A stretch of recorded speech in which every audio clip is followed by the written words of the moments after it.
Saat kita sibuk mengurusi hidup orang lain, bisa jadi kita tidak bahagia dengan kehidupan kita sendiri. Apakah kita akan membiarkan situasi ini berlanjut? Tentu saja tidak, kan? Kita harus bahagia dengan apa yang ada dalam diri kita, sebab bukan tugas orang lain untuk membahagiakan dan mencintai kita. Orang lain bisa saja pergi atau mungkin tidak menyukai kita. Namun, bagaimana mungkin kita bisa pergi dari tubuh yang mungkin tidak kita sukai ini?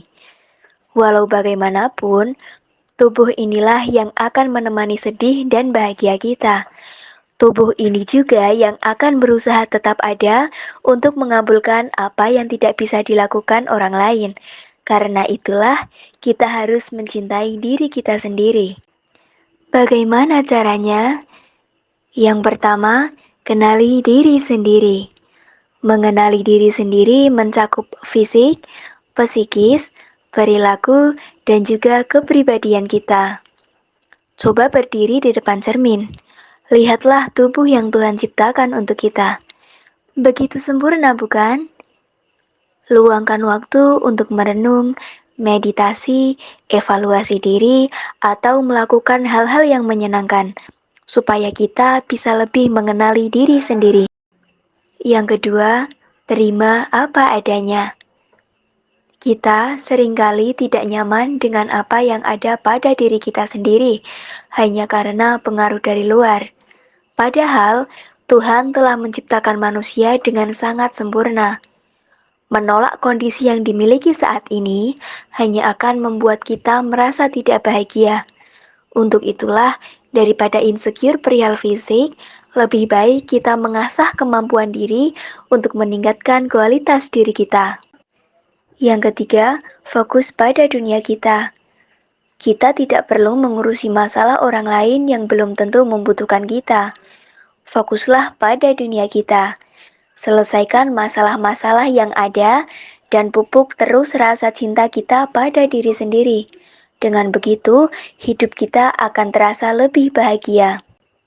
Yang keempat, menghargai diri sendiri.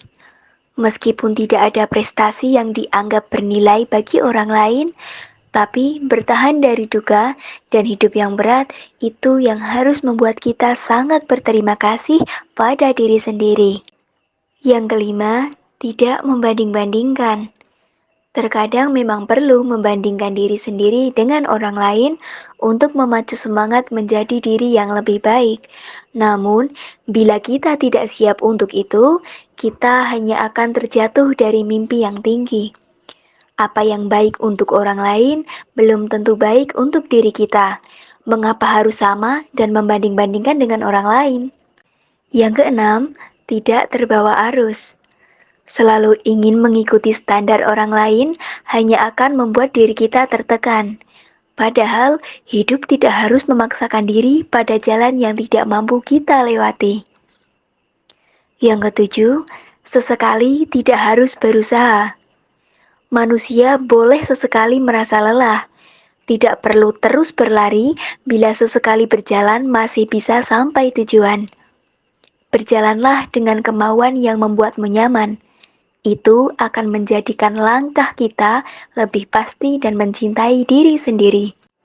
Karena kita hanya perlu menyukai apa yang kita miliki. Dengan begitu, kita memiliki semua yang dibutuhkan untuk bahagia.